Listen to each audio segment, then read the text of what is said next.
It's 12 noon and welcome to the 12 Report. I am Judith TV, standing in for Blessings Musugo. The headlines. Strike continues as petrol scarcity worsens after talks with Dangote ended in deadlock. The Senate insists Kogi senator cannot resume as suspension remains under judicial review. And protesters defy curfew and return to streets even after government lifts social media ban. As always, we have our reporters stationed in different parts of the country and just outside Nigeria, starting with our senior international correspondent, Afia Hagen, who joins us live from London. From South Africa, we have our correspondent, Bongani Ziziba. Senior business correspondent, Joan Mustafa, is standing by in Algeria. And here in Nigeria, from the capital, Abuja, we have Joshua Emarai and Sagir Ibrahim. We've got the details, as always. Welcome to the 12 Report.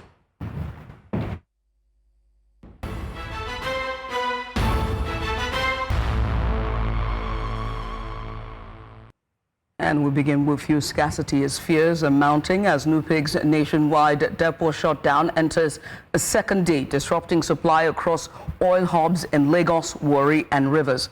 The strike stems from Dangote Refinery's attempt to ban unionization of its workers, an action the union says violates Nigerian labor laws and international conventions. NUPIG President Williams Akmorehe accused Dangote of trying to monopolize and enslave Nigerian workers by denying their right to organize. Labour Minister Mohammed Dingyadi confirmed that talks collapsed after Dangote's representative walked out of negotiations on Monday night. And now to insecurity, as President Bola Tinubu has ordered a sweeping overhaul of military operations after a deadly Boko Haram attack in Borno State that left at least 63 people dead, including 5 soldiers. Vice President Kashim Shettima, speaking on behalf of the president, expressed condolences to victims' families and said the federal government will intensify security efforts. This includes deploying advanced military hardware and drones to combat terrorist threats nationwide.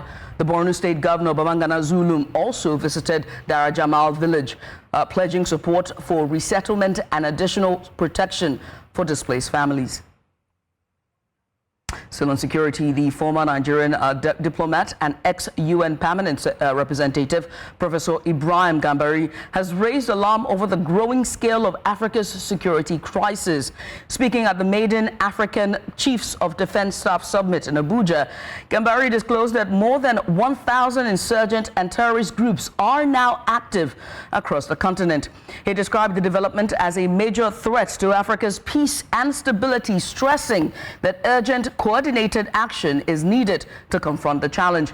His remarks, delivered in a goodwill message to military chiefs and security experts, have further heightened the scale of insecurity across the continent and the growing call for stronger regional cooperation.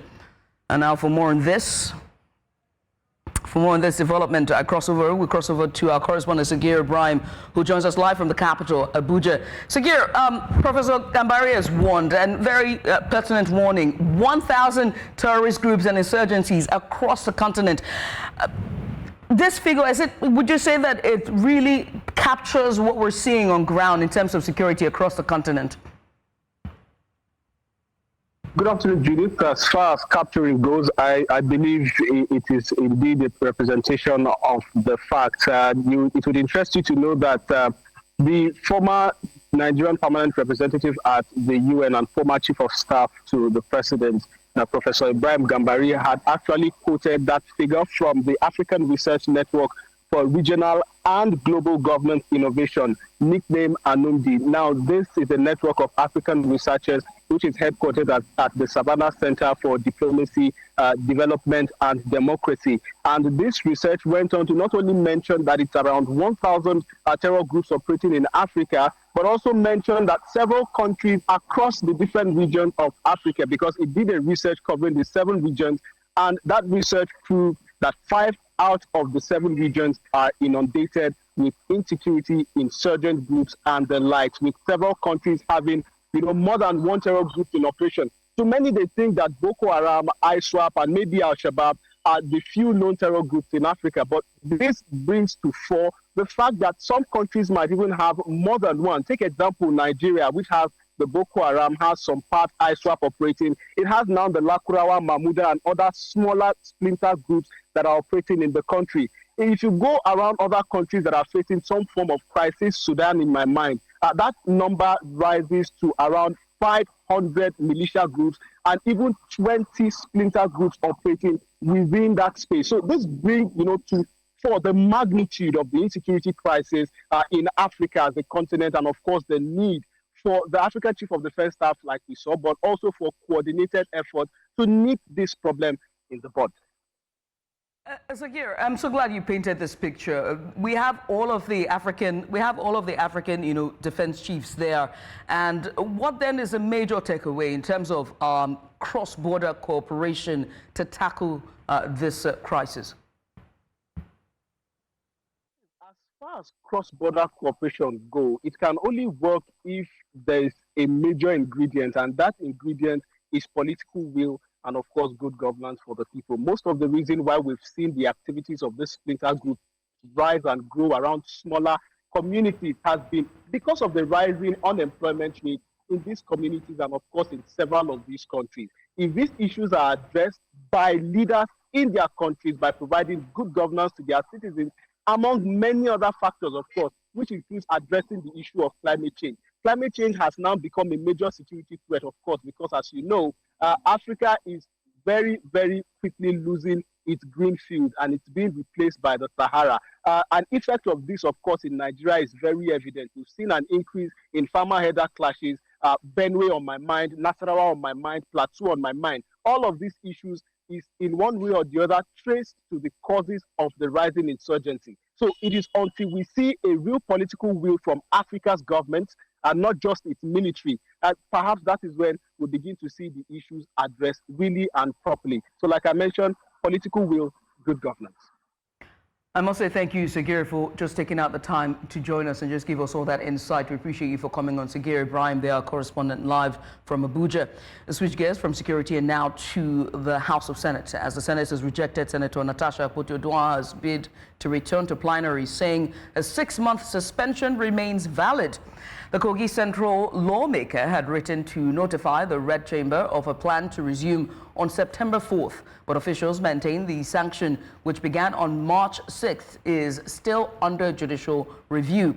Senate leaders cited her pending appeal in court, stressing that no step will be taken until a ruling is delivered.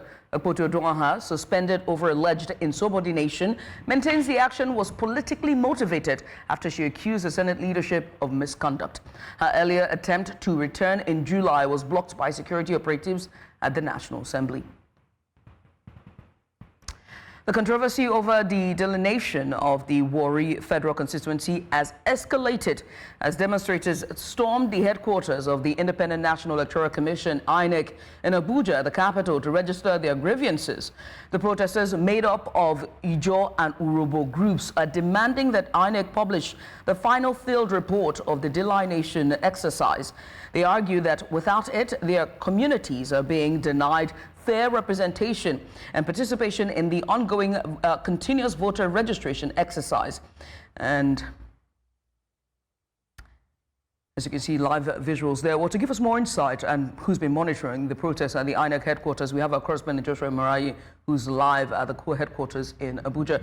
Joshua, what's the situation like with the protests ongoing at the headquarters?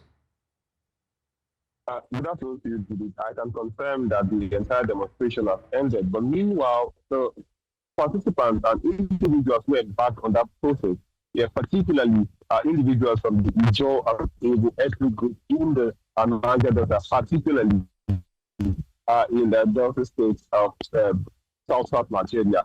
Here is what they're saying. They're saying that they are fully abreast with several legal actions and particularly undue influences from various individuals to stop the delineation process of the Warri federal constituency, and saying that the INEC, so they also accuse the INEC that the INEC has arranged some mechanism or mechanization to ensure that that happens. These are one of their complaints, and of course they were met by some of the INEC individuals and officials who came out to address the senior population who are pressing on their demands at the INEC headquarters here in Abuja. Yeah, the demonstrators demanding from INEC. We know they're asking for the final field report, but how is the commission responding to this? Were there any officials there to meet the demonstrators? Of course. The secretary to the commission was there. Some of the national commissioners who were there too to interface with these individuals who are pressing on their demands. And one of the demands is that the INEC stop the continuous voters registration process that is ongoing in the Warri North, Warri South, and Warri Southwest local government area, saying that this particular exercise is actually basing its legality in the defunct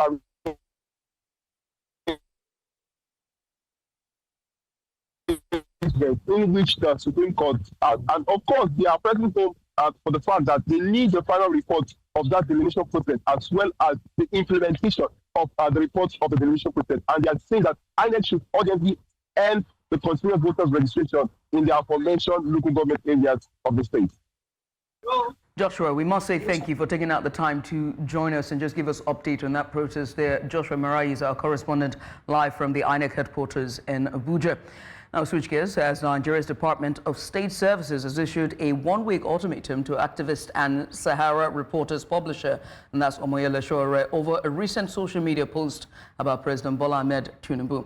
In a letter dated September 7th, 2025, the DSS accused Sowore of making false, malicious, and inciting remarks on X, formerly known as Twitter.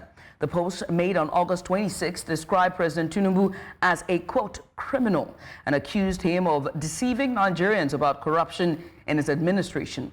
The agency warned that failure to retract the statement could compel it to take lawful action to protect national security and public order. Sowore, a former presidential candidate and known pro-democracy advocate, is being asked to delete the post, issue a public apology in major newspapers and TV stations, and formally respond to the DSS within 1 week. The DSS says the post is, quote, capable of inciting public disturbance, disunity, and even insurrection, end quote. Meanwhile, the Leadership Center for Civil and Post-Trauma Rehabilitation, together with its affiliates, has expressed deep concern over what it described as unethical, immoral, and personal attacks by human rights activist Omoyele Sowore against President Bola Tinubu. And this comes a day after the Department of State Services issued a one-week ultimatum to Sowore to delete what it termed as a quote, false, malicious, and inciting, end quote, social media post on X posted on August 26th, insulting the president.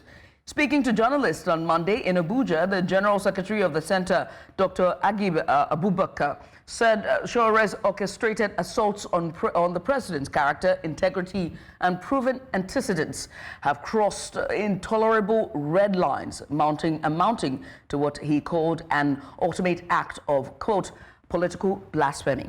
He called for the arrest and persecution of Sowore, insisting that freedom of expression must not infringe on the rights of other citizens. The president's crafting of unequal governance templates, best administrative and accounting practices have set a new standard for leadership. These templates, pay attention, shall suffice for all times and climes, serving as a model for effective governance. And what about Sowore, who has consistently proved his electoral worthlessness? Sowore's ill-advised campaign of defamation, which in the past targeted ministers, the Inspector General of Police, leadership of National Assembly, revered Catholic clergymen, has now crossed the Rubicon, descending on Mr. President himself in a manner suggestive of an improperly bred child, or what we call a child without proper upbringing. You're watching the 12 Reports. Let's go on a short break, but when we return, just imagine for a second that you wake up one morning and there's no roof under your head. And that's what happened with a midnight action that left families homeless in Lagos suburb. We have the details of this after the break. Stay with us.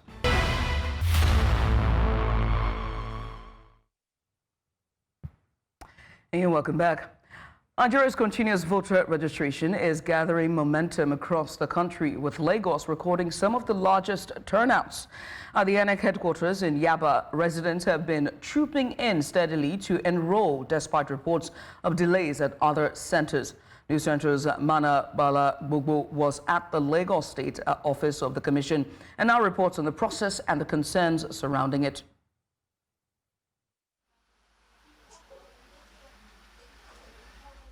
At the INEC headquarters here in Yaba, Lagos, where the continuous voter registration exercise is in full swing, the atmosphere is orderly and the process quite seamless, with Lagos residents trooping in steadily to get registered.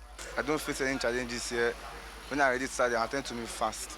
It does not stress me. It was very successful. Everything was easy. Reacting to concerns of alleged inflated figures of registered persons in multiple voter registrations, Principal System Analyst at the INEC office called for citizens' trust. Oh, well, the process has to be trusted because INEC has put so much resources, planning the CVR. It wasn't just a day thing that, INEC just came up where it starts doing the continuous voter registration. It has been planned, it has been on the pipeline, and now it is a reality. Speaking on what's next after registration exercise, Tokpe Adenugba noted that checks will be carried out to remove errors. After registration, then you have an exercise called the claims and objections, and this is the process whereby people come to the local government offices where they're registered or where they can find their name to check maybe the information is well input on the preliminary register of voters. So, if they have issues, then they complain, we sort it out.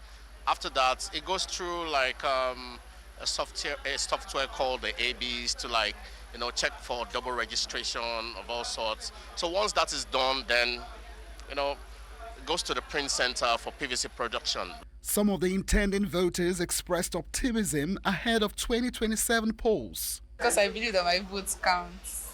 As long as it's going to be safe, I will. Yes or no? Yes. You will vote. Are you sure you will vote? Okay. Those who turned out to register say they are ready to vote, not just to perform a civic duty, but to demand good governance. For some, however, improved security remains a deciding factor. From the INEC office here in Yaba, in Lagos for News Central, Morno Balagbogbo. The National Orientation Agency has released new figures showing the scale of security and anti-corruption operations carried out across the country in August. The agency disclosed that the Nigeria Police Force made more than 1,900 arrests, dismantled 37 criminal gangs, and rescued 141 kidnapped victims, while the Economic and Financial Crimes Commission secured 588 convictions and recovered over 21 billion naira. Director General of the NOA, Larry Issa Onilu, says the results highlights stronger inter-agency coordinations and intelligence-led actions against crime and insecurity. Army executed 261 operations. Police made 1,950 arrests and rescued 141 victims. NDLEA seized 66,255.81 kilograms of narcotics and deployed 48 new vehicles to the field. EFCC secured 588 convictions with over 21.06 billion naira recovered. NAFDAC seized 17 containers of falsified and unsafe goods, and immigration strengthened border control with 10,803 visas approved, targeted deniers and trafficking victim interceptions were also recorded.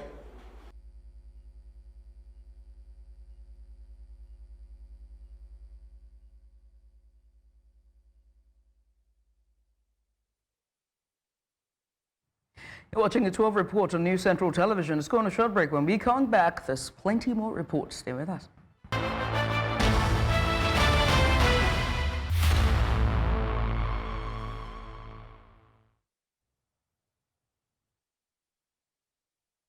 And the 12 report continues, this time in Lagos, as commuters were stranded on Monday after angry residents of Iyana Oworo blocked the third mainland bridge. The protest followed a midnight demolition exercise that allegedly left dozens of families homeless. News Central's correspondent Eferobor reports.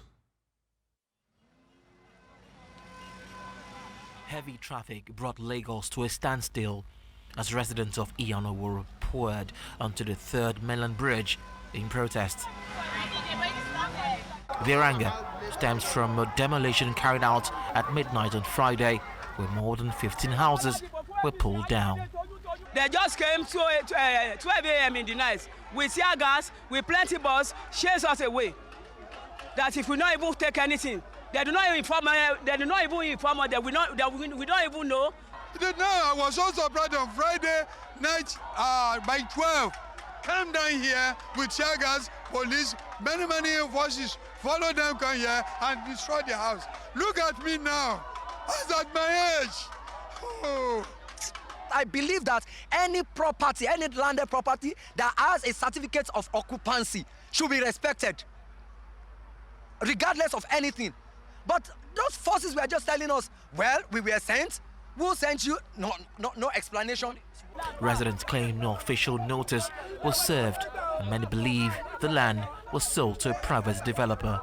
Around me is the rubble from the demolition that happened here on Friday night.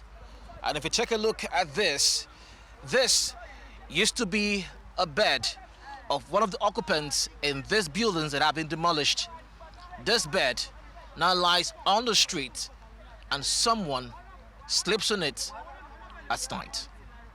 Meanwhile, the local government chairman says he had no knowledge of the demolition and has appealed for calm, assuring that discussions are ongoing. And I'm not aware of this. This is not right. For me, I feel that I'm aware that some other authorities have come here. Let us give them time and see what they are going to do. I'm aware that they've told the members of the families to meet at the House of Assembly today. So let's give them time. The protest got the attention of the Lagos State Commissioner of Police, who arrived at the scene with a combination of the regular and mobile police operatives. After an unsuccessful dialogue with the protesters, the crowd was dispersed by canisters of tear gas, and normal vehicular movement was restored on the third mainland bridge. For the residents of Iyana Oworo, the demolition has not only left them homeless, but also deepened mistrust in government institutions. As the search for answers continues, their demand is simple: justice and resettlement. In Lagos, for News Central, Israel, Eferobor. I report there also News Central's correspondent Eferobor, and he continues to track the story. He will join us later on to give us update on developments as the story unfolds, as we try to establish communication with him. In the meantime, we switch gears as the federal government says that its bold economic reforms are beginning, to yield results, with debt levels becoming more sustainable and investor confidence gradually returning. The Minister of Finance and Coordinating Minister of the Economy, Warri, disclosed this in Abuja at the 11th Annual Conference and General Assembly of the West Africa Association of Public Accounts Committees. News Central's Sagir Ibrahim reports. Unfortunately, we cannot bring you that reportage. But we understand that Israel Eferobor is on standby. Israel, good afternoon to you. I can see there's a lot of activity going on behind you. Tell me, what's the updates on this story?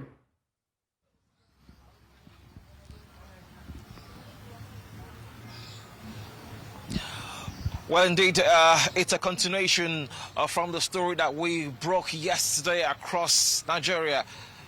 And these people, they have come here today to press forward their demand from the demolition of their buildings in Oworo community.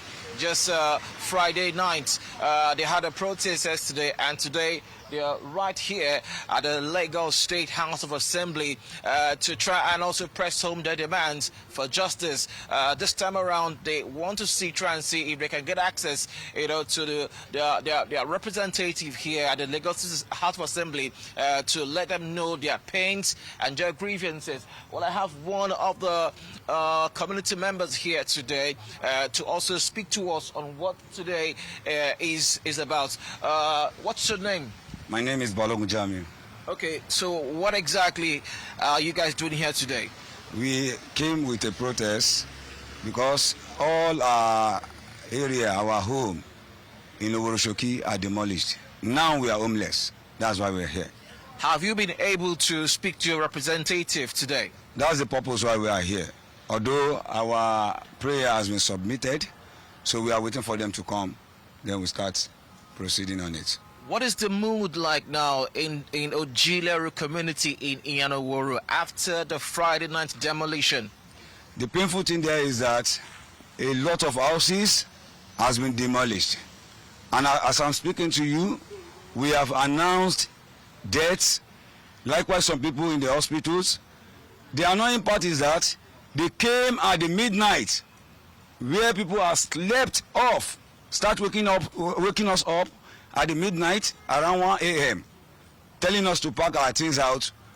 We couldn't able to pack our things. As I'm speaking to you, many of our things, our luggages, our properties are under rubble, which is uncalled for. That's why we're here to report it. It's been raining. It's been raining. How have you people been coping outside? We are under a bad situation. Likewise, as myself, as I'm speaking to you, my mattress is on the rubble. That is where I slept last 2 days. Likewise, the last night, under the rubble. As the rain is falling, I use nylon and tarpaulin to cover myself. It's a painful thing, please. We want the government to please come to our rescue. That's why we are here. So, have they gotten across to you since you got here? We have been seeing some messages, as an appealing messages, that many of them did not know anything about it. So for them not knowing anything about it, why would any individual person come into our area and demolish our area? Now we are homeless. If the government they did not know anything about it, we believe they could come and explain more better, because we don't understand. Thank you very much for talking to us. Well, there you go. Judith, this is the situation. We will try and bring an update much later when we do have it. But for now, the people here from Omoyele community in Iyana Oworo, they are here at the Lagos State House of Assembly seeking answers to what they are going through right now after the demolition of their homes on Friday night. Judith? I have to ask you, Israel, is there a chance that, the government, from what you've seen, is there any sign that the government would at least make a statement or even meet with them as they assemble outside, demanding for attention?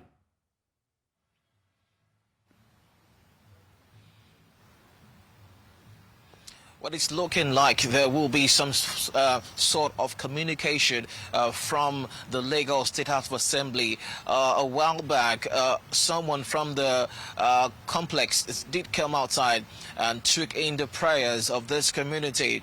They are waiting patiently to see how this will pan out here at the House of Assembly. They have no idea if the representative is in there. They have no idea if the authorities here at the House of Assembly are around on the ground to take their prayers. But what they do know is they need answers. They keep on hearing that these people, those authorities that they think will know, say they do not know anything about the demolition of the community in Omoyele in Iyana Oworo. So this is a situation, and they are seeking answers, Judith. Thank you. We appreciate you for following the story since yesterday. We wait to see how this will continue to unfold. Eferobor, they are correspondent live from Alausa, Ikeja, Lagos. Switch gears. Now, earlier we're telling you about the economic reforms as the federal government says that its bold economic reforms are beginning to yield results, with debt levels becoming more sustainable and investor confidence gradually returning. We have a report from our correspondent, Ibrahim. Take a look. Finance Minister Warri acknowledged Nigeria's significant fiscal challenges, including high debt servicing, limited revenues and growing public spending needs. He, however, maintained that reforms under President Bola Tinubu's administration are reversing negative trends and putting the economy on a sustainable growth path. We must act decisively to strengthen oversight, deepen fiscal discipline, and ensure that public resources deliver real and measurable value and facilities that are fit for purpose to our people. The President of the Senate and the Speaker of the House of Representatives, ably represented by Senator Osita Izunaso and Professor Julius Ihombere, both called for stronger constitutional support and fiscal oversight to ensure transparency and accountability in public debt management. Public debt, when properly managed, is a strategic instrument for financing growth, infrastructure, and sustainable development. However, when left unchecked or shrouded in opacity, it becomes a burden that mortgages the future of our citizens. This highlights the urgent need for a stronger oversight, transparent borrowing practices, and a collective resolve to ensure that tangible economic and social returns match every naira owed. Meanwhile, Public Accounts Committee Chairman Bamidele Salam says that the committee recovered more than 200 billion naira in lost revenues for the federal government over the past year. Effective parliamentary oversight, particularly through the work of the Public Account and Finance Committees, is therefore indispensable to ensuring that debt accumulation does not become a pathway to fiscal crisis or intergenerational problem. The 11th annual WAPA conference, themed Strengthening Parliamentary Oversight of Public Debt, brought together lawmakers, policymakers, and experts to promote peer learning and knowledge sharing across the sub-region. In Abuja for News Central, Sagir Ibrahim.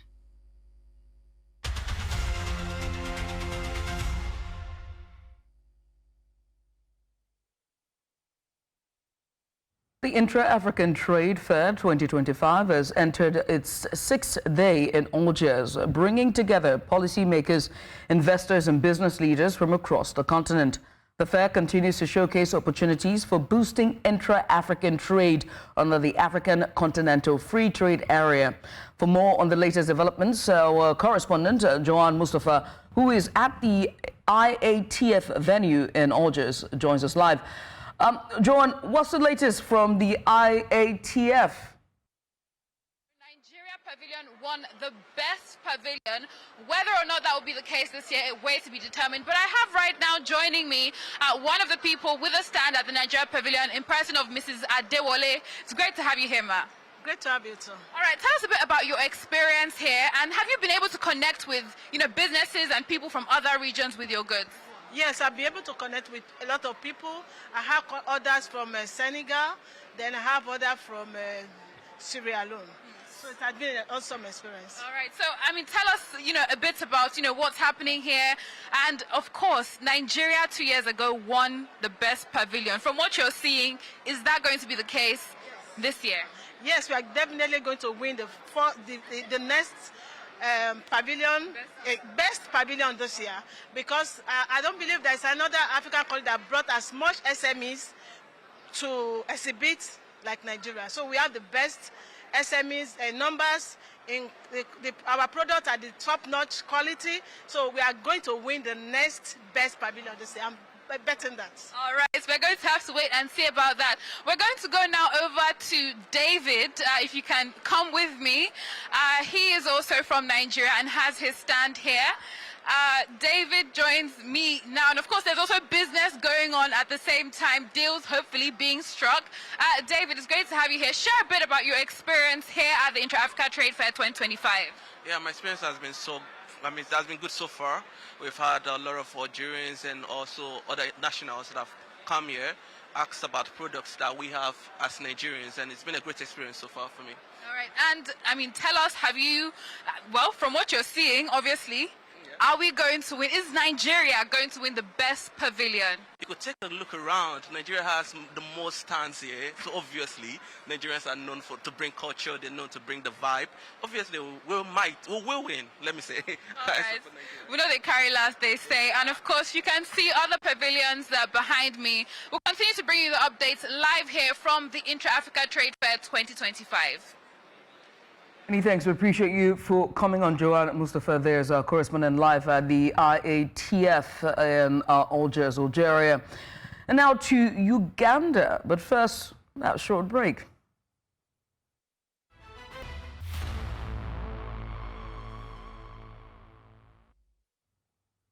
Hey, welcome back. Now, South Africa and Nigeria will clash later today in the 2026 FIFA World Cup qualifier at the Free Stadium in Bloemfontein. The match is a must-win for the Super Eagles if they are to keep their qualification hopes alive, while Bafana will be banking on home support to consolidate their position in Group C. Excitement has been building throughout the day as fans of both teams are anticipating a thrilling showdown between these two giants of African football. We now cross over to our correspondent Bongani Ziziba in South Africa for more on the atmosphere ahead of kickoff. Bongani, I mean, I should be supporting Nigeria, but I have to be Pan-African here. What's the latest? Judith, please don't start, but good afternoon to you. I'm here live in Bloemfontein, Toyota Stadium, a few hours just before the highly anticipated clash between Bafana and the Super Eagles. I can say the atmosphere here is good. Both teams are showing great determination and excitement as they prepare for tonight's showdown. Yesterday, we had an opportunity to witness both teams training here at this stadium. The players looked focused, energetic and eager to put on a good show for the fans. And also the coaches we spoke to also spoke about the pitch, and also they were very optimistic, expressing confidence that their teams are going to bring those 3 points home.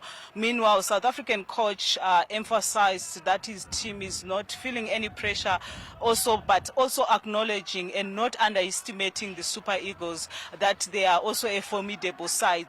But both coaches, like I said, they shared concerns about the pitch, describing it as less ideal. However, they assured their fans that this will not dampen their spirit and their game plans. And also the absence of Victor Osimhen, a setback to the Super Eagles players. But those players for Super Eagles that I spoke to yesterday said there are also other players in the team to fill in those shoes. But of course, what is football without the fans? This morning and yesterday, I also had an opportunity to speak to the fans who are very excited about the kickoff, which is set for 6 p.m.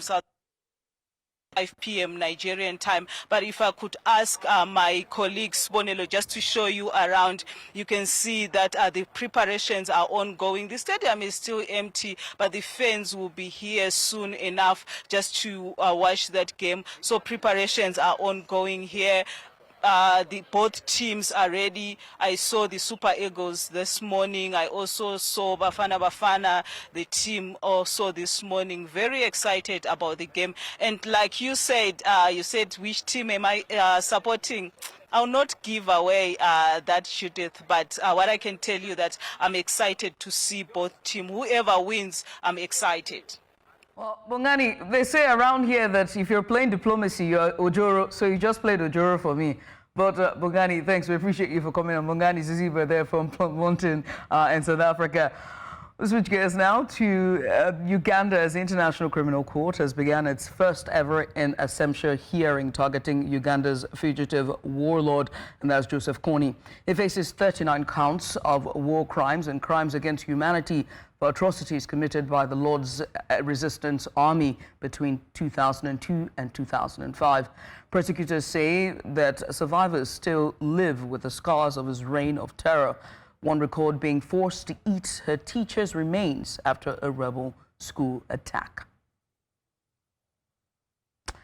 And now to the Israel-Hamas war, as the country Israel has ordered residents of Gaza City to evacuate ahead of a major ground assault targeting Hamas. Now, Prime Minister Benjamin Netanyahu was promised an attack with great force, while aircraft dropped leaflets urging civilians to flee south.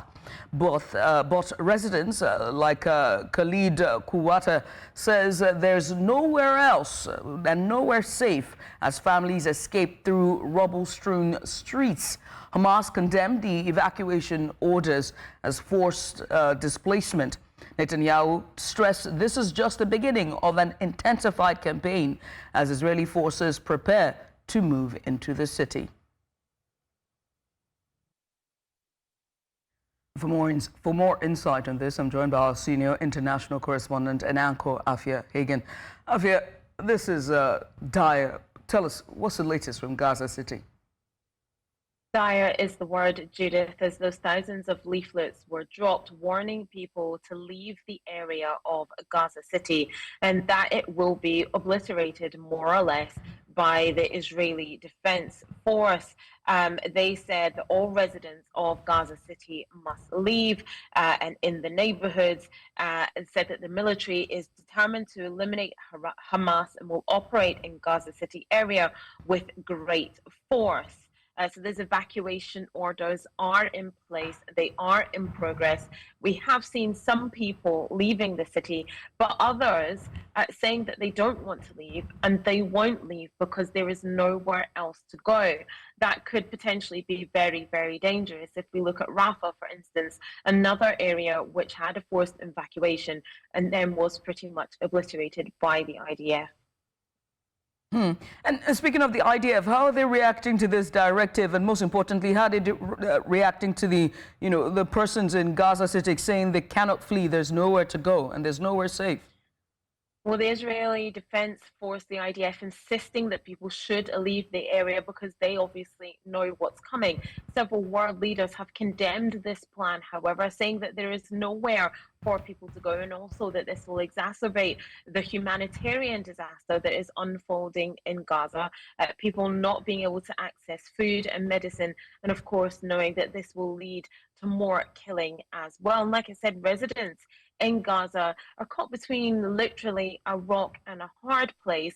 Do you flee a place that's going to be bombed to another area that has already been obliterated, where there's no food, no supplies, and no medicine? It just seems like the IDF want to go ahead with their plan, which is to completely raze Gaza City to the ground. That's what they said they will do if Hamas does not give up the hostages and if Hamas continues fighting against Israel in this war. Afia, we say thank you for that update, and we wait to see how this will all pan out, just how it keeps unfolding. Afia Hagen, international correspondent for News Central Television. I'll switch gears, this time to Nepal, as protests have intensified despite the government lifting its controversial ban on social media platforms. At least 19 people were killed in clashes with security forces during demonstrations that was led largely by young citizens. The unrest began after authorities blocked 26 platforms on Friday, sparking outrage among Gen Z users who depend on them for activism, business, and daily communication. Although the ban has since been lifted, protesters defied curfews, attacking government offices and properties linked to politicians. The Prime Minister, KP Sharma Oli, has ordered an investigation and all-party talks, while three cabinet ministers have resigned.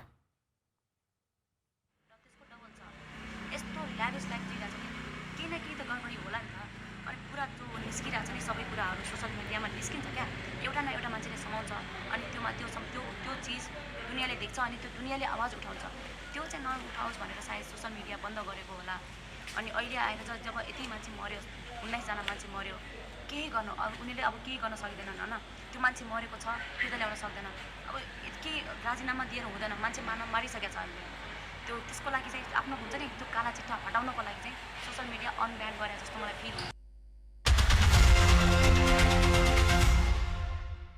Before Airbnb, before smart homes, Senegal's capital city, Dakar, had bubbles. Not economic ones, real, but real concrete domes you could live in. And now they are quietly disappearing. In the 1950s, post-war housing shortages led Senegal to try something bold. Around 1,200 experimental bubble houses were, just across Dakar. They were built across the capital of Senegal. The design, a giant balloon, was inflated, sprayed with a concrete mix or cement mix called gonite, and then deflated, leaving behind a compact, curved home. At the time, it was a modernist marvel, but these circular dwellings never quite lit with Senegal's multi-generational way of life. It was built only for nuclear families, and they struggled to accommodate the rhythms of extended households and soon fell out of favor. Fast forward to today, they mostly have been swallowed up by Dakar's rapid urban sprawl. A few remain cracked, sun faded, and slowly vanishing under the weight of progress and urbanization. Now, while the bubble homes never became mainstream, they are a quirky reminder of an era when design tried to fix a crisis, one dome at a time.